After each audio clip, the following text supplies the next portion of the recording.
여보세요라고 하는 말 한마디에 그 의외성이라고 하는 것에 우리가 또 여러 가지 놀라기도 하지만 웃음을 짓기도 하죠. 항상 웃음을 지을 수 있는 그러한 의외성이 우리 사회에서 좀 많이 있었으면 좋겠네요. 그런데 부감스럽게도 놀람을 주고 경악스러운 그러한 의외성이 많이 나타나서 많은 사람들이 힘들어하고 오늘 이 자리도 그러한 우리 사회의 놀람과 경악과 고통을 주는 의외성에 대해서 향후 우리가 어떻게 체계적으로 대처를 하고 그래서 우리 모두 특히 청소년들이 더 행복하고 안전하게 성장할 수 있는 그러한 사회를 만들 것이냐 이런 문제를 가지고 고민하는 자리라고 생각을 합니다. 저는 사부 사회를 맡은 한국방송통신대학교 청소년교육과 김영인 교수입니다. 먼저 인사드리겠습니다. 사부의 큰 주제는 학교 교육 및 법제도 관점에서의 청소년 활동과 안전입니다.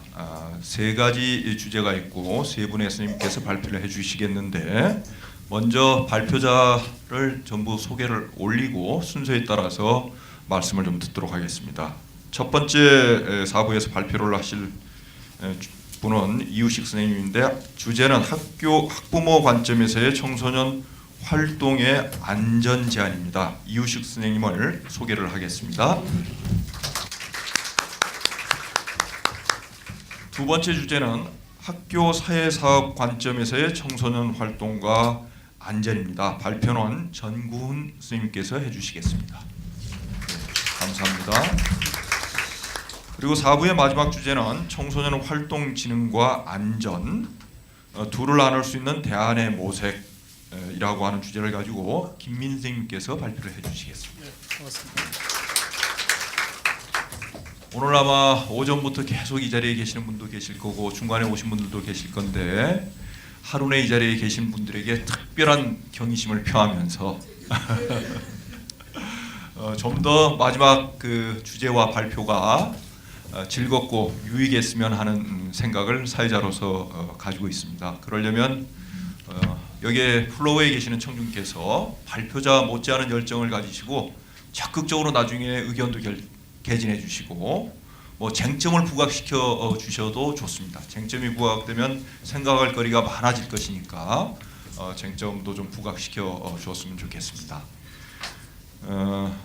저한테 주어진 시간이 저희 4부에 주어진 시간이 70분인데 원래는 3시 반에 시작하기로 됐는데 조금 늦게 시작을 했죠. 그래도 가능하면 끝내는 시간은 4시 40분에 끝낼 수 있도록 하겠습니다. 그래서 발표자들께서는 한 15분 정도, 뭐 15분은 조금 넘어도 되겠습니다만은 15분 정도의 발표를 좀 맞춰주시고 잘 듣고 계시다가 나중에 여러분들에게 의견 개진의 기회를 드리겠습니다. 그때 또 좀 참여해 주시고 그리고 마지막 가서 발표자들께 한 1, 2분 정리하는 순서 시간을 드리는 그런 순서로 진행을 할까 합니다.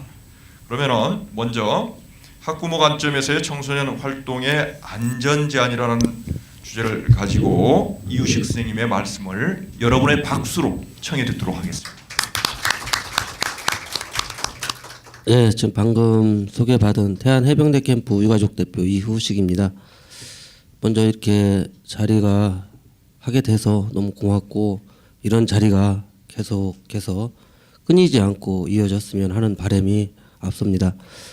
모든 참사들이 일어나게 된 그 과정과 배경 그리고 그 수습 과정 그런 것들이 그 모두가 이 나라의 안전 문제와 대두돼서 큰 이슈화가 되지 못하다 보니까 잊혀지고 또 감추어지고 결과적으로 또 다른 참사를 야기시키는 그 한 원인이 되어 왔습니다. 지금까지 세월호 참사로 해서 전 국민적으로 이래서는 안 되겠구나 라는 경각심을 가지고 모든 국민이 이 현 정부와 그리고 세월호 수습 과정 또 거기에 대해서 대책 과정까지 지켜보고 있습니다. 하지만 아직도 정부는 참사에 대한 원인과 또 배경 그리고 우리가 어떻게 이 사회를 이끌어 가야 되는지 정책성까지도 아직도 나몰라라 하고 있습니다. 오히려 죽음과 맞서고 있는 세월호 유가족들의 단식 농성에 대해서 막말까지 하면서 폄하하는 이런 현실이 우리의 현실입니다. 정말 안타깝고, 어쨌든 여기 계신 분들은 안전 문제에 대해서 그 누구보다도 많은 생각과 그리고 관심을 가지신 분이라고 저는 판단을 해서, 저는 제 사건과 관련한 걸 가지고 나름대로 정리한 내용으로 여러분에게 제 주장을 펼까 합니다. 저희 태안 참사는 잘 아시겠습니다만은 지난해 7월 18일 날 공주 사대부고 학생 198명이 태안에 위치한 청소년 수련원이 아닌 유소 호스텔에서 하고 있는 청소년 수련 활동에 참여했다가, 물론 거기에는 병영 체험이라는 이런 미명 아래 갔지만 결과적으로는 어찌 보면 돈벌이에 그 급급한 그런 업체들의 하나의 소유물로, 그리고 하나의 매개체로 갔었던 겁니다. 여기 계신 분들은 청소년 지도사분들도 계신 것 같고, 또 청소년에 관련해서 직업으로 갖고 계신 분도 있는 것 같은데, 이러한 부분들에 있어서 그 아이들이 희생하는 과정 부분, 여기에 대한 생각을 이제는 달리 해야 된다는 의미에서 말씀을 드리도록 하겠습니다. 지금까지 끊이지 않는 참사가 일어났던 이 부분은 결과적으로 우리가 무엇을 기억하고 어떻게 대처할 것인지, 그리고 수많은 희생의 대가로 얻은 이 교훈들을 어떻게 이 남은 이 사이에 접목시킬 건지, 이 부분에 대해서 심각하게 고려하고 또 따지고, 어쩌면 이 앞에 계신 분들이 나서서 몸소 실천해 나가야 할 부분인 것 같습니다. 국가가 국민을 지켜주지 못한다고 해서 국가를 원망할 수는 없겠지만, 그렇다고 그 지켜주지 못하는 국가를 우리가 관망할 수도 없는 사실이 현재에 이르러 있습니다. 그러면 우리가 무엇을 어떻게 해서 국가한테 책임을 지우라고 할 건지에 대해서 생각을 해보면 무엇인가 답을 얻을 수 있죠. 지금 국가는 세월호 참사라는 이 부분에서 자유로울 수 없는 것이 어디에 있는지 명확하게 짚고 넘어가야 됩니다. 세월호 참사는 한간에서 말 나오는 것처럼 사고입니다. 교통사고이죠. 그럼 왜 이 교통사고를 참사로 정부가 만들었는지에 대해서 우리는 논의하지 않으면 안 됩니다. 그러면 태안 참사와 세월호 참사가 어떠한 부분에서 그와 맥락을 같이 하는지 제가 설명을 드리도록 하겠습니다. 태안 참사도 마찬가지로 학생들이 청소년 수련 캠프에 참가했다가 사고가 발생을 했는데, 사고가 난 그 배경은 두 가지가 있습니다. 첫째는 그 사고를 발생하도록 영업 활동을 하도록 관리 감독을 하지 않은 관계 기관의 업무 태만에 있고요. 두 번째는 그 업무 태만한 관계 기관의 등을 얻고 오로지 돈벌이에만 중점을 두고 그 학생들의 안전에 대해서 담보하지 못하는 그런 교관들을 수용을 하고 그 교관들을 뽑아서 운영을 했기 때문입니다. 결과적으로 모든 사고들은 어느 한 부분, 어느 한 지역 아니면 어느 한 기관에 의해서 발생한 것이 아니고 전체적인 국가 시스템상의 문제성과 그 문제성을 등에 업고 있는 기업주의 파렴치한 행위에서 빚어진 사건이라는 거죠. 세월호 참사가 사고가 참사로 바뀌었던 그 부분은 분명 국가가 책임이 있습니다. 그러면 국가가 책임이 있기 이전에 시스템상 무엇이 문제가 있는지, 그리고 태안 참사의 5 아이들이 희생되는 과정에서의 국가 책임이 어디에 있는지 비교를 해보면 그 참사들을 막을 수 있는 원인을 또 밝혀낼 수 있는 것이죠. 세월호 참사는 배를 타고 간 학생들이 기울어지는 상황에서 구조하지 못한 거죠. 맞습니까? 대답을 못 하시는 거 보니까 안 맞습니까? 세월호 참사는 분명 배가 전복이 돼서 학생들이 사망한 사건 맞습니다. 그러나 그 학생들을 구조할 수 있는 충분한 시간이 4시간 이상 있었습니다. 4시간이면 300명이 아니라 3,000명도 대피할 수 있는 충분한 시간입니다. 근데 왜 대피시키지를 못하고 왜 구조하지를 못했을까요? 그거는 선장한테 물어봐야 되나요? 선원한테 물어봐야 되나요? 아니면 정부한테 물어봐야 되나요? 우리는 다 알고 있어요. 그들을 구조하지 못한 것은 경험이 없는 상황에서, 매뉴얼이 없는 상황에서의 대처가 제대로 되지 않았기 때문입니다. 태안 참사도 마찬가지죠. 그 교관은 그 학생들을 깊은 바다로 끌고 들어가서 그 아이들이 위험에 처했을 때 본인들이 어떠한 행동을 해야 되고 본인들이 어떻게 구조를 해야 되고 또 본인들이 어떻게 119나 응급에 관련한 그런 기관에 보고를 했는지에 대한 인식이 없었던 겁니다. 청소년 지도사 자격증 따려면 매우 힘들죠. 그러나 그 자격증이 왜 필요로 합니까? 어려움에 처하고 생각지 않은 사고가 발생했을 때 거기에 대한 대처 능력을 키우기 위해서 전문적으로 인성한 그런 전문가들 아닙니까? 그런 전문가들이 활동하는 곳에서는 이와 같은 어처구니 없는 사고는 발생하지 않고 있습니다. 그러나 이 정부는 그러한 것이 역점을 두지 않고 마치 늘 그래왔던 것처럼 사고가 발생을 하고 그 발생한 사고에 대해서 예전에 해왔던 그 매뉴얼대로 수습을 하고 있는 것이죠. 지금 이 대한민국의 가장 큰 문제점은 알고 있으면서 고쳐가지 않고 있다는 겁니다. 국민들은 외치고 있습니다. 바꿔달라. 안전한 대한민국 속에서 살고 싶다. 고쳐달라. 하지만 정부는 어쩌고 있습니까? 교통사고. 참 쉬운 말입니다만 그 교통사고라는 말 속에 정부의 현실이 들어 있습니다. 그 현실을 우리 국민은 또 현재 외면하고 있습니다. 과연 우리에게 세월호가 주어지는 것이 무엇인지, 이 세월호를 통해서 우리가 무엇을 가지고 무엇을 가슴에 담고 살아가야 될지에 대한 생각을 다 하고 있지만 그건 생각으로 그치고 있습니다. 아무도 그 부분에 대해서 행동으로 옮기지 않고 있다는 거죠. 태안 참사에서도 마찬가지입니다. 유가족들은 청와대 앞에서 그 추위에 맞서면서 1인 시위를 하면서 외쳤습니다. 다시는 이런 사고가 발생하지 않도록 대책 마련해 주십시오.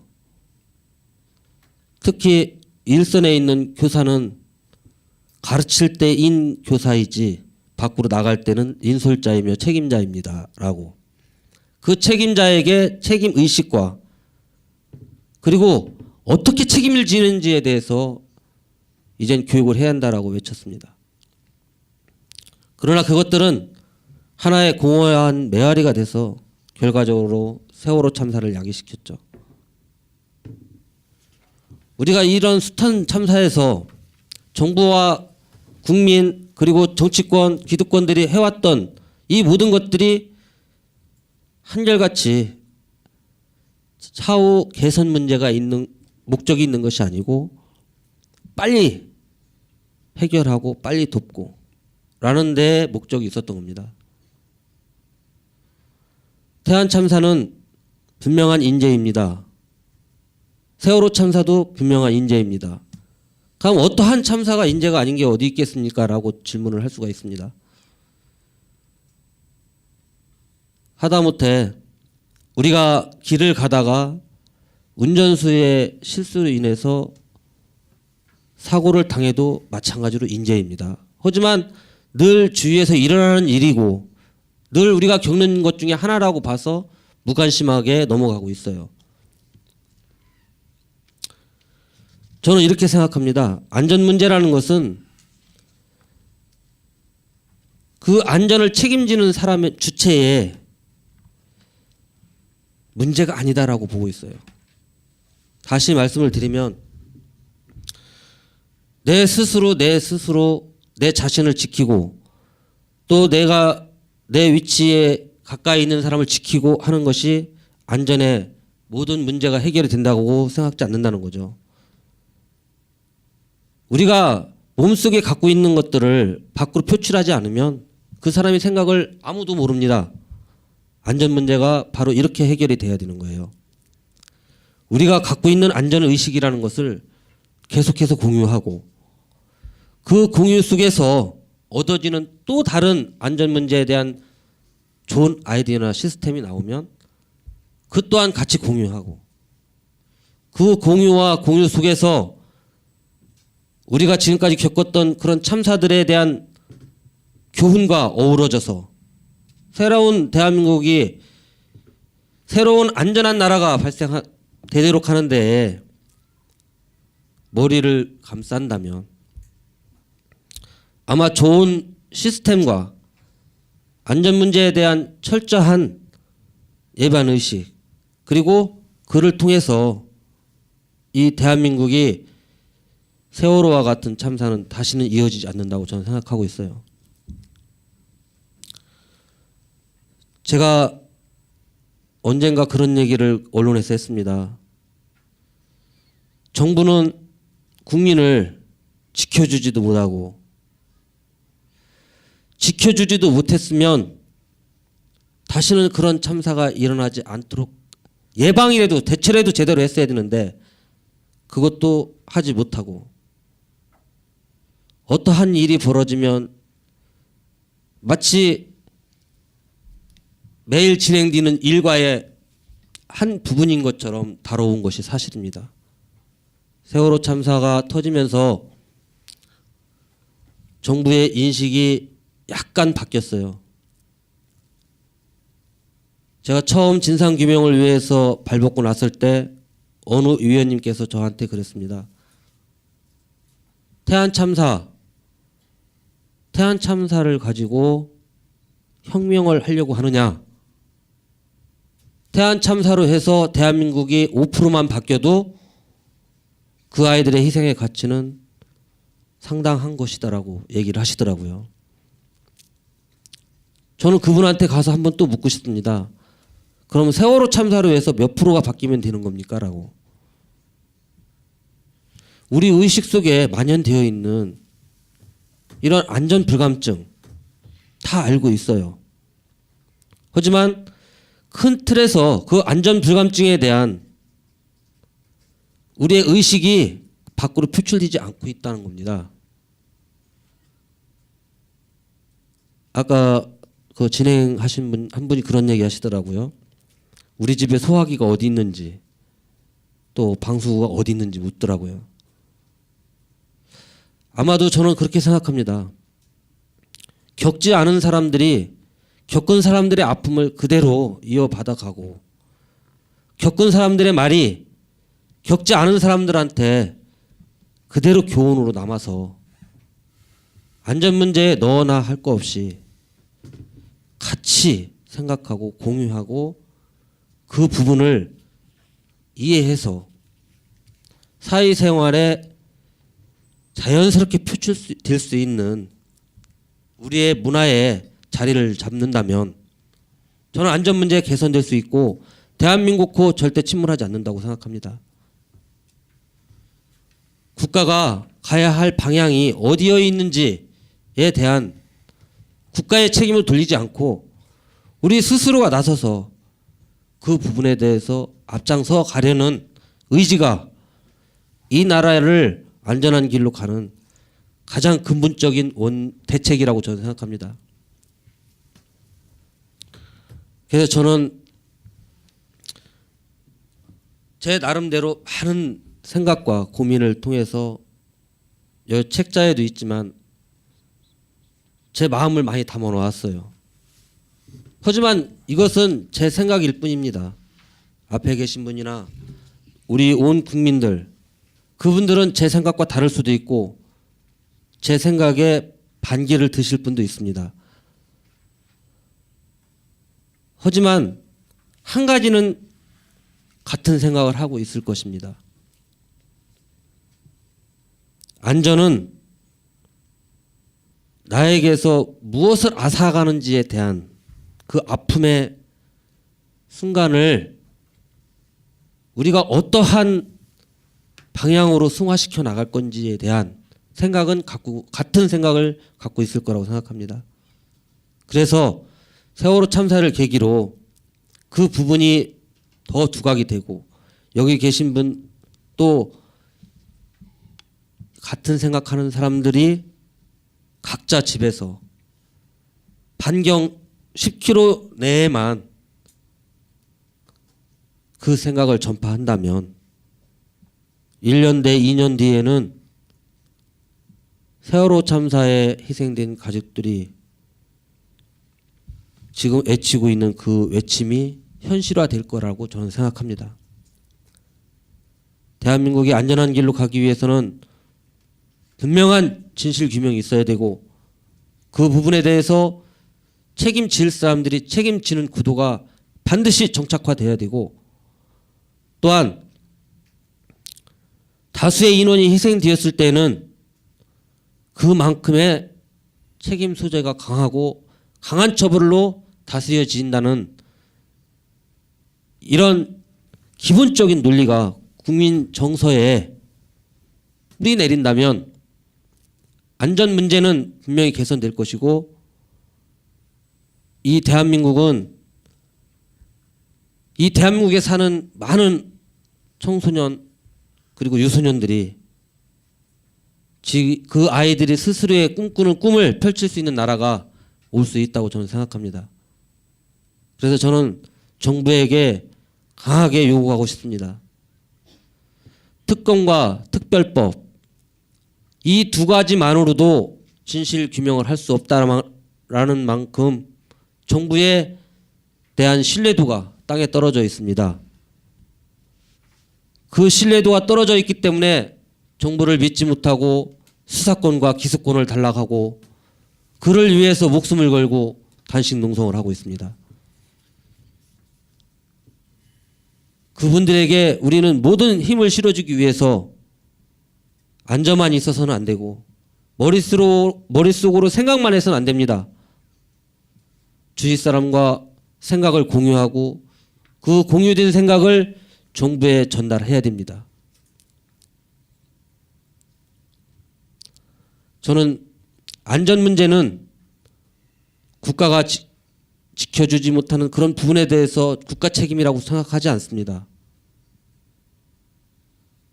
국가가 국민을 지키는 것이 당연하지만 국가가 국민에게 안전을 지켜줄 수 있도록 국민의 역할이 더 중요하다고 저는 생각합니다. 그래서